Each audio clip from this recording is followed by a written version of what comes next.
In the 7th year of my marriage with Eliza, she slept with another man. This time, I didn't call to question her. I quietly left the divorce papers and walked out of the house with all my belongings. She, however, seemed unfazed and even sent me a photo of her kissing another man as a threat. This time, let's see if you still crawl back to me. I calmly hung up the phone and blocked all her contacts. A month later, Eliza couldn't help herself and came to my home, but the door was opened by my new wife. Only then did Eliza panic. Jasper, I was wrong, stop this nonsense. On our 7th anniversary, I arrived early at the restaurant we had agreed to meet at, but even as the night grew late, there was no sign of Eliza.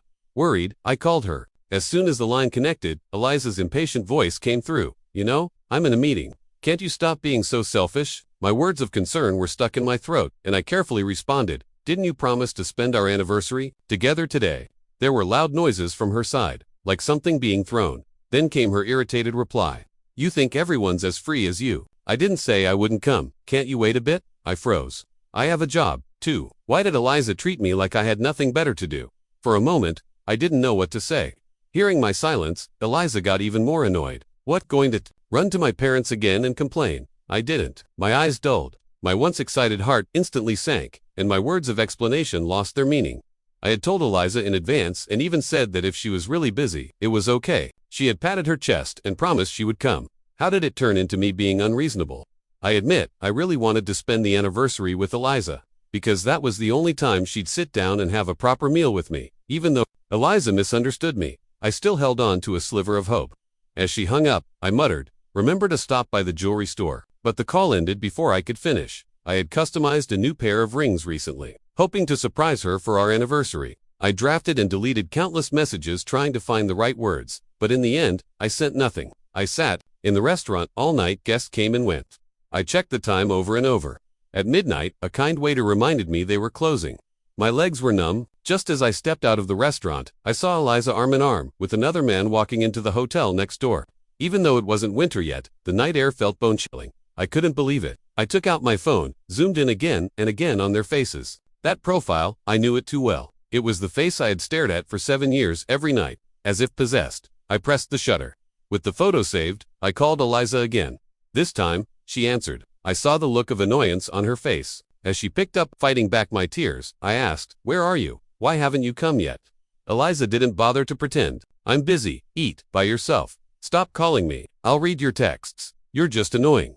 The call ended. I listened to the busy tone while watching her smile sweetly at the other man. I stood there, stunned, as if a blade had torn my heart too. Shreds. If I remembered correctly, she had my messages on Do Not Disturb. Even if I sent 10, she wouldn't reply to one. Would she really read them? That was just another excuse to brush me off. I married Eliza out of gratitude because my father once saved her grandfather's life. Yes, he gave his life to save him. Eliza's grandfather supported my widowed mother and me financially and made sure I got a good education. Thankfully, I did well in school and managed to get into the same university as Eliza. After graduation, her grandfather arranged our marriage. Eliza didn't object. In fact, she treated me very well, just like during college, always looking out for me, defending me, and driving away anyone who looked down on me. I thought Eliza liked me. Her family had a strict rule against infidelity. She once swore that, even if she died, she would never cheat. But now, looking at the scene before me, my mind went blank. I don't even remember how I got home. When I turned on my phone, I saw a photo sent by an unknown number. In the photo, 2 hands were interlocked, wearing the custom rings I had designed. The caption read, "Thanks for the rings. We'll keep them." I stood frozen, phone in hand, with pain crawling all over my heart like 1,000 needles. Eliza didn't show up at the restaurant to see me, but she did have time to pick up the rings from the jewelry store. I thought she had taken my words to heart. Turns out, she got them for another man. But that's right. I'm a jewelry designer. This pair of rings took me a full year to design, meticulously drawing each draft, a one-of-a-kind creation in this world, carrying all the years of unspoken love and feelings I had for Eliza. Back then, no one knew I liked Eliza. I thought I had hidden it well, but the moment I found out I was going to marry her, I told her everything. I don't know if it was just my imagination, but I didn't see surprise on Eliza's face. She simply gave me her usual gentle smile, held my hand, and said, "I'll love you for the rest of my life." Even though her hand was cold as ice, the vibration of my phone pulled me back to reality. I collapsed weakly onto the sofa. That same number had sent me another message. "Do you know who I am? I'm Eliza's first love. I'm back now.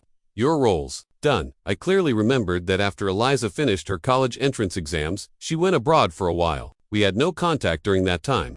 There were rumors that she had a boyfriend overseas. She never brought it up, and I never asked. Back then, we weren't anything to each other. But having no right to be jealous, that's the bitterest kind of jealousy. When Eliza came back, we returned to how we used to be. No one ever mentioned that supposed boyfriend again. Eliza was always guarded. Even after 7 years of marriage, I never truly understood her. She never liked to share what she was really thinking.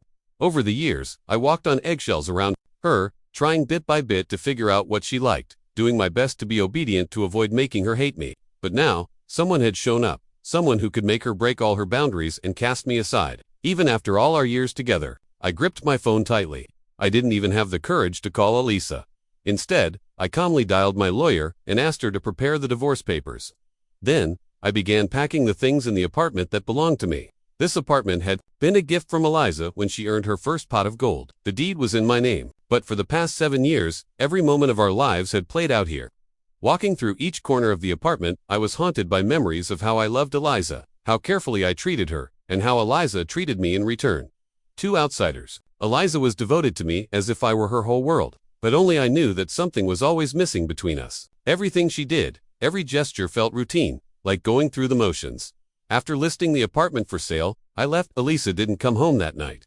There was no news from her. Well, of course, her first love had returned. Naturally, she'd want to be with him joyfully and wholeheartedly. Strangely enough, I wasn't as frantic as I used to be. Maybe 7 years is long enough to come to terms with the fact that Eliza never loved me. While I was at the studio, I was suddenly informed I had to visit a client in another city. That's when I realized I had left my ID at the apartment. When I returned, everything in the apartment was just as I'd left it. There were no signs that anyone had lived there since. I glanced around the neat and tidy space. Even a bitter laugh felt empty. The divorce papers still sat silently on the coffee table. I stared at those sheets of paper for a long time. It had been a week. What was it about that man that made Eliza so obsessed? Then again, it didn't matter. I had already decided to divorce her. Who Eliza loved or stayed with was no longer my concern. Just as I found my ID and turned to leave, I heard the door open. My eyes met Eliza's completely unexpectedly. She acted as if nothing had happened, looking exactly the same as usual, except colder. Where are you going? A simple question, one I knew Eliza didn't really care about. She wasn't actually concerned about me. It reminded me of that one time I went on a business trip. Worried she wouldn't be used to me being away, I sent her a message to let her know. She only responded with a cold, She never asked where I went, how I was eating, or if I was used to it. To her, I was just a dispensable husband. What bound us were gratitude and a legally binding marriage certificate. So, I responded flatly, business trip. Eliza froze for a moment. In the past, whenever she came home, I would rush up to her, begging for a kiss or a hug. Even when she was reluctant, I always found a way to get my way. But this time, I was cold and distant. That caught her off guard. Still, she hesitated for only a moment. Even though I was used to it, my heart still clenched involuntarily. The rings you wanted. Eliza pulled out a jewelry box and placed it on the entryway table before bending down to change her shoes. I suddenly remembered the rings I had designed myself. Ones I hadn't even worn yet, but someone else already had. A wave of nausea surged through me. I looked down at Eliza's hand. She wasn't wearing the old wedding ring. Her hand was bare. Why aren't you wearing the ring? I asked cautiously just to test her. And then I saw her body stiffen slightly before. She casually replied, didn't you buy a new one? That one got lost. Lost. A sharp crawling pain spread through my chest. Back when Eliza and I got married, her family's company had a financial crisis and we didn't even hold a wedding ceremony. Those rings, those plain simple rings, were a gift from my mentor when I had just started working as an assistant. They weren't expensive, but they meant a lot. Yes, I did plan to replace them, but I never intended to throw them away. They had witnessed 7 years of our relationship. Did she really lose it, or was she just afraid Alexander would see? If this had happened before, I would have made a huge scene. But now there's no point. Are you going to throw a fit over this too? Eliza frowned, clearly annoyed. Maybe because I had been silent for too long, she assumed I was about to explode.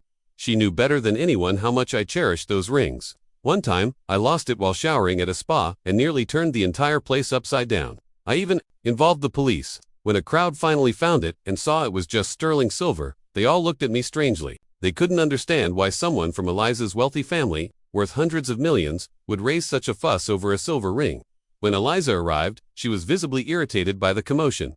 She scolded me. It's just a damn ring. Why are you so worked up? You can buy whatever you want now, can't you? I felt so wronged. My eyes turned red as I replied, "You were the one who put it on my finger. How could I possibly let it go?" Eliza never understood what she called making a fuss. She turned around and left me standing there alone. I knew then she was embarrassed by me. In the past, whenever Eliza wore that expression, I would always walk up, gently smoothing out the furrow in her brow. I was terrified of her anger. Just like in this relationship, I always lowered myself. More than being wronged, I feared losing Elisa, but now I no longer care. I let out a cold laugh. No need to fight over it, do whatever you want with it.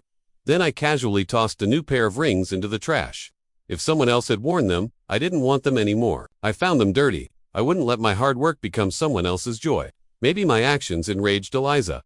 She grabbed a ceramic doll from the entryway and smashed it on the ground. "Jasper, what the hell is wrong with you? Who are you throwing a tantrum at just because I missed our anniversary? You're being dramatic. Think carefully. Who gave you this comfortable life you have now?" The loud crash startled me. A shard of ceramic cut my lower leg. Blood beaded from the wound, but I didn't feel any pain. That ceramic doll. 3 years ago on Valentine's Day, I had dragged Eliza to a pottery painting shop. It didn't turn out beautifully, but it was one of the few things we had created together. I suddenly realized our relationship was just like that fragile ceramic doll. As long as you didn't touch it, it stayed intact, but it couldn't withstand the slightest impact. Well, it didn't matter anymore. I picked up my bag and, with swift, practiced fingers, I sent Eliza all the screenshots, Alexander's texts, and the photo he had taken while wearing the rings. As Eliza looked down at her phone, I watched her face turn pale. I laughed coldly. Back when I loved Eliza, even if she had done something wrong, I never wanted to embarrass her. I always tried to protect her dignity. Now, there was no need. Before she could say anything, I continued. "The divorce papers are on the table. I've signed them. Pick a time and we'll go to the civil office to finalize it." Just as I turned to leave, Eliza grabbed my wrist tightly. "What do you mean? I was just catching up with an old friend. Does it really have to end in divorce? You're always blowing things out of proportion. Do you have any idea how exhausting it is to be married to you?" The annoyance in her eyes was overwhelming. It was as if I was the one who had done something wrong. I sneered. My wrist burned from her grip. I struggled hard until I finally pulled free. "Catching up all night. Huh, was it that hard to text me and tell me not to wait at the restaurant? Did he enjoy wearing my ring? If you're so tired of all this, then let's just get divorced." With that, I stormed out, slamming the door behind me. I had wasted 7 years of my life. And what did I get in return? Eliza's lies and excuses. Even if it was just catching up, what about basic boundaries? She threw away our rings just to keep Alexander from feeling awkward. She even let him wear the ones I designed, our rings, and pose for a photo. Would Alexander have dared to do all that without Eliza's approval? And how did he get my contact info? Unless he saw it on Eliza's phone. Later that night, Eliza sent me a WeChat message. It was a photo, she and Alexander kissing. Their expressions weren't staged, they were lost in it. I thought I would be devastated. I thought I wouldn't be able to control myself. Strangely, I felt nothing at all. I didn't reply. Half an hour later, Elisa called. At first, I didn't want to answer, but then I thought maybe she just wanted to arrange a time for the divorce. She asked, "Jasper, are you really sure you want a divorce?" Eliza's angry voice exploded through the phone, and I paused for a moment. Didn't she send me that photo precisely to make me decide on the divorce? I asked in return, what else would it be? All these years, I had never spoken to Eliza with such coldness. And Eliza knew that. She knew exactly how important she was to me, how reluctant I was to let her go. Back then, even when Eliza's arm accidentally brushed against the company's secretaries, I made a fuss for days. That secretary ended up resigning. After I berated her repeatedly, Eliza didn't speak to me for days after that. She looked at me with such disgust and said, "Jasper, you're being completely unreasonable." Now, I realized Eliza had been provoking me on purpose. She wanted me to blow up again so she could ridicule me, tear me apart with her words, and come out on top. Only this time, she miscalculated. She didn't expect me to remain so calm, and perhaps that enraged her even more. She yelled furiously, "Jasper, don't regret this later. If you have the guts, don't crawl back this time. I might actually respect you for once." I couldn't blame her for thinking that way. Every time we fought, hadn't I always been the first to give in? Even when it wasn't my fault, Eliza only had to stand there like some unattainable goddess, and I would look up to her. But I'd strained my neck from looking up so long. I didn't want to be this pathetic anymore. Maybe her cheating was unforgivable, but the end of our relationship was never just about the cheating. I pursed my lips and answered with no emotion, "Monday at 5 p.m., I know you're free then. I'll wait for you outside the civil office." And just before I hung up, I added, "Don't be late. No one's going to wait for you forever." After hanging up, I fell into deep thought. Ever since marrying Eliza, I'd always been the one waiting for her. waiting the whole night on our anniversaries, cooking a full table of food, and waiting until it all went cold. Waiting on my birthday until the frosting on the cake had collapsed. I kept making excuses for her, telling myself she was just busy, that she would show up, and sometimes she did right on the dot. Those few short minutes tricked me into thinking she actually cared. Surprisingly, the divorce went smoothly. Even more surprising, Eliza actually arrived on time. When she saw me, her expression was unreadable. But me, I felt lighter than ever. Eliza looked like she wanted to say something. I pretended not to notice and walked straight in. Just then, her phone rang. She stopped, but I clearly heard the voice on the other end. Eliza, I've been hit by a car. Please come to the hospital. I froze. Eliza turned to leave. Anger surged through me. Before she could walk out the door, I shouted, "What? You can't even spare 2 minutes for me? If he has the strength to call you, clearly he's not dying." Eliza stopped in her tracks. She turned back, looking at me like I was some kind of monster. "Jasper, I don't have time for your tantrums. Isn't this whole divorce thing just your way of forcing me to give you an out? Alexander's innocent. How could you be so heartless? Alexander helped me a lot. If it weren't for him bringing in investors, I wouldn't have recovered so quickly." Before I could say a word, she turned and rushed out. I sat down on the stairs, completely drained. Even now, Eliza thought I was just throwing another fit. To her, I was always weak, pathetic. I got up slowly, numb, and wandered aimlessly down the street. My mind kept replaying something Eliza once told me. "Jasper, thank you for staying by my side during the hardest time of my life." It had sounded so simple then, but now it hit me like a wave. Looking back, it didn't feel like she said it to me, more like she said it for herself. Maybe she kept telling herself that my presence should have been enough to move her. And this whole thing with Alexander helping her, why was I only finding out now suddenly? I heard screeching brakes. Before I could react, someone yanked me out of the way. We both fell to the ground together. Heart pounding, I opened my eyes and froze when I saw who it was. "Are you insane? Do you have a death wish?" Malini's face was furious. She was the big boss at our company, usually dead serious, cold as ice. We rarely interacted except in meetings where she tore into everyone equally. I used to be kind of afraid of her, never thought she'd save me. I swallowed hard, and tears suddenly welled up in my eyes. I didn't see it. Even as an excuse, it felt weak. Malini helped me up, looking me over, then glanced at the civil affairs office. "Here for a divorce." I nodded honestly. Her expression turned even darker. "All this over a woman. You trying to get yourself killed?" I opened my mouth to explain, but she didn't give me the chance. She grabbed my arm and pulled me away. She talked nonstop along the way, a stark contrast to her usual silence and stern demeanor as the setting sun cast golden light across her face. I noticed for the first time, Malini was kind of beautiful. She dropped me off downstairs and before leaving, pulled out an invitation from her pocket and handed it to me. "Get yourself together tomorrow. Come with me to a gala. A client, really, likes your designs." I nodded obediently and politely watched Malini leave. Looking down at the beautifully designed invitation, I took a deep breath. With everything going on lately because of the divorce, I was completely overwhelmed. It had been a long time since I really focused on my work. Most of my clients had left too. It was time to start living my life properly again. As for the actual divorce date, I could put it off a little longer. I hadn't even explained anything to the elders yet. The next day, I changed into fresh clothes and headed downstairs, only to find Malini's car parked outside my apartment. I stood in shock in front of the car as Malini got out. "Let's go, I'll take you there myself." I wasn't sure what she meant, but I quietly got in the car. As a business powerhouse, Malini was quickly surrounded by people the moment she entered the venue. They all greeted her enthusiastically, and Malini responded to every one of them with poise and confidence. Just after we entered the hall, I turned my head and froze. Eliza and Alexander were here too. It was the first time I had ever seen Alexander's face clearly.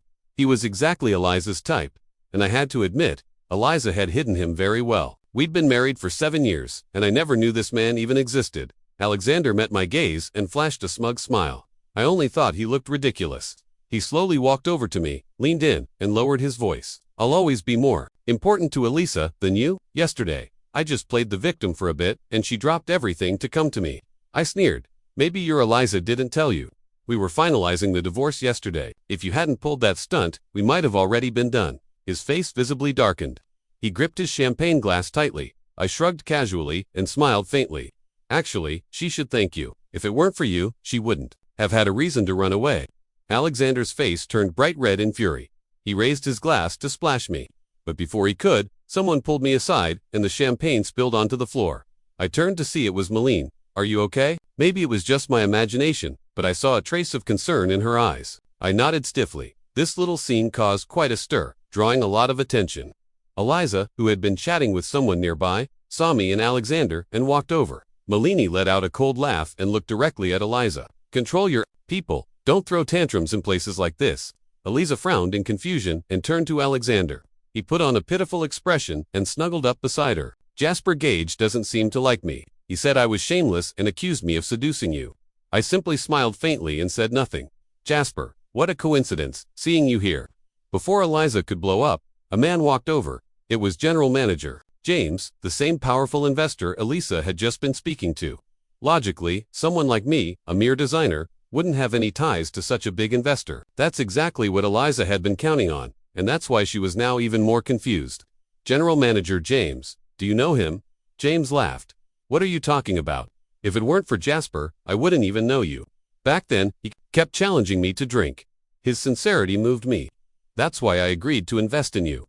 The moment he said that, both Eliza and Alexander's expressions changed dramatically. Alexander lowered his head under Eliza's sharp gaze. Eliza looked at me, her expression complicated. Yes, back then, during Eliza's lowest point in her career, I had found out who James really was. I pulled every string I could to get close to him. I knew he was the only one who could help Eliza. It wasn't easy at first. If I hadn't helped his wife design a custom piece of jewelry, I wouldn't have gotten a chance to meet him. I knew he liked to drink, so even when I ended up with stomach bleeding, I kept drinking with him. But in the end, all the credit was taken by Alexander. James exchanged a few more words with me and then left. Alexander tried to explain, grabbing Eliza's arm, but she shook him off harshly. He stood there helplessly.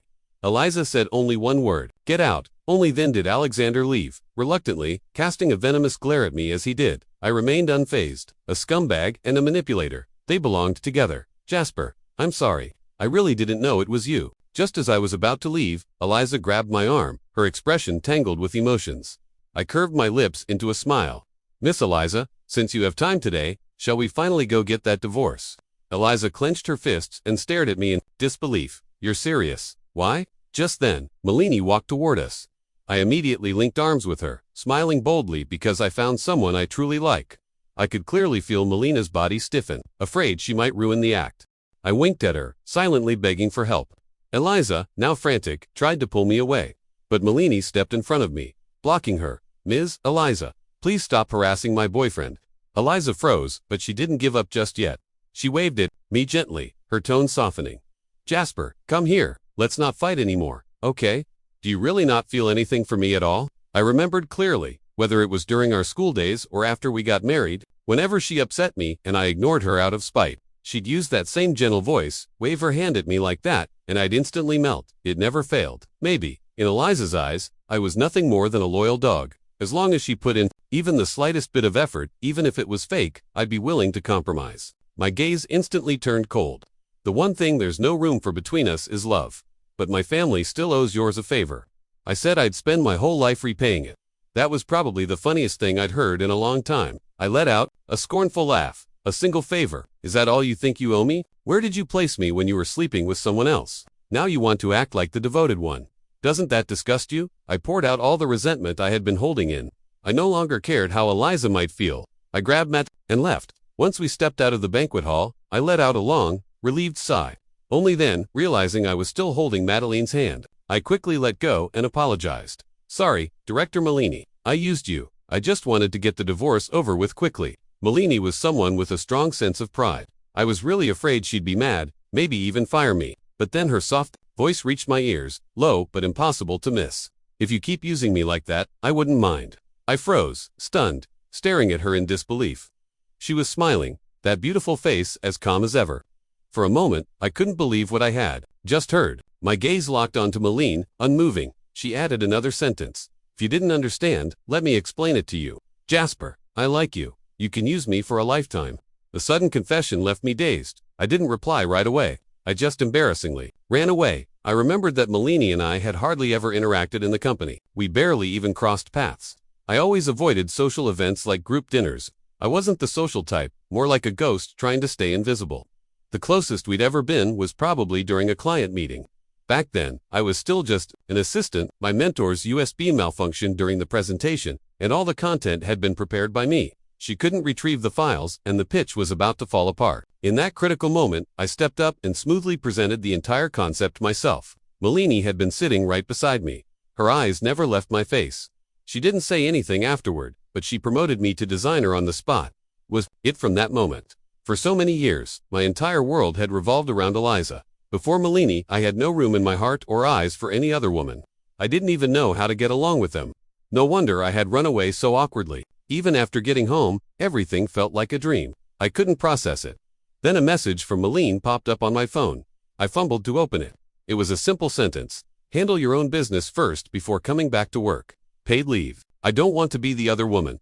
The implication was clear. She wanted me to get the divorce done. I couldn't help but laugh. So Malini had this cute side too. Apparently, Eliza had told the elders about our divorce. First, my mom tried to talk me out of it, listing all of Eliza's good traits, going on and on, until I was fed up. Eventually, I calmly said, "Mom, Eliza slept with another man." My mom froze. After a long silence, she exploded.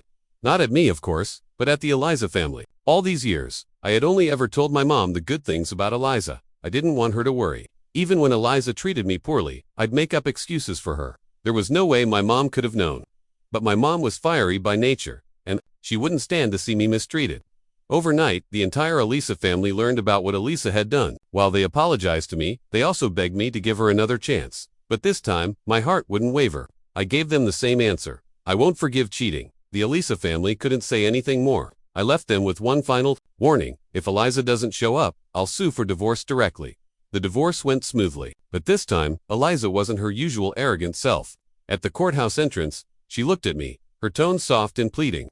"Jasper, I was wrong. Please don't leave me." I laughed. It should have been a harsh line, but it lacked bitterness. "Eliza, I gave you countless chances, 7 years. I thought I could move you with my devotion. But whenever I was hurting, you looked the other way. When I was hospitalized, you never showed up once. I cherished what we had, but you treated it like garbage. And now you think just because you lower your head, I must forgive you. What gives you that kind of power?" I bit my lips so hard, I tasted blood. I stared straight at her, just like all those years I had always hoped she would finally see me, even if just for a moment. I had humbled myself for so long. Anyone else could steal her attention. Being with Eliza made me feel like the worst person in the world, but I couldn't escape, like a trapped beast, desperate for a way out, but never finding the opening. It seemed like Elisa truly loved me now, but only I knew all the entanglement between us was built solely on my one-sided devotion. Without the debt my family owed hers, we would have been nothing. As I said those words, memories of my former self surged up. The pain was so intense it nearly knocked me off balance. I hadn't even noticed that Malini had appeared behind me, gently holding my hand. The warmth of her palm spread throughout my body. "Go ahead, I'll be here waiting for you." Her voice was soft, but it pierced through my ears and settled in my heart. In the past, I was the one always saying those words. To Elisa, "I'll wait for you at home. I'll wait for you at the restaurant. I'll wait for you at the intersection." Every time I waited in vain. But this time, someone was finally waiting for me. I wouldn't let that person wait in vain. Eliza still wanted to say something, but maybe when she saw Malini she finally understood what real love looked like. In the end, she gave in.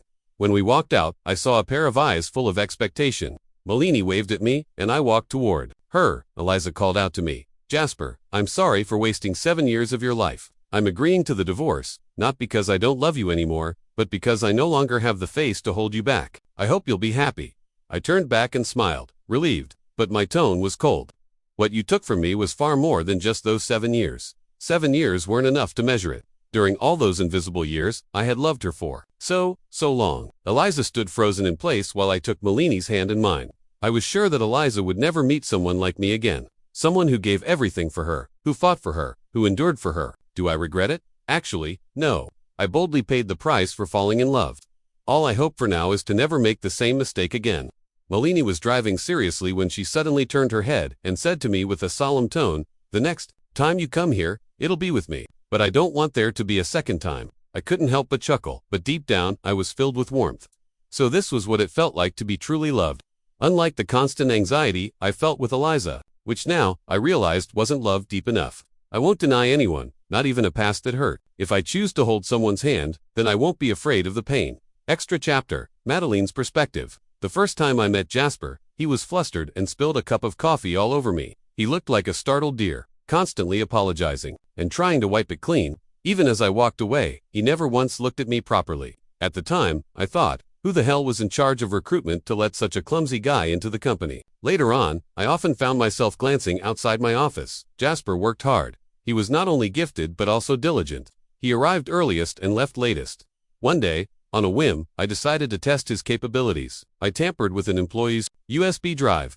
When everyone in the meeting room panicked, Jasper didn't hesitate. He stepped forward. I listened attentively as he presented. Every detail, every technical aspect, he covered it all flawlessly. In that moment, I saw Jasper in a completely new light. He wasn't that clumsy after all. Then he stopped coming to work for a while, and I found myself inexplicably irritable. When I went out one day, I ran into a dazed Jasper, who almost got hit by a car. This guy was still so careless. When I heard he was getting divorced, I felt a strange sense of joy. That's when I realized I had really fallen for him. Luckily, Jasper is someone who's easy to satisfy. All he ever needed was to be deeply loved. And it's okay because I have love to give. Plenty of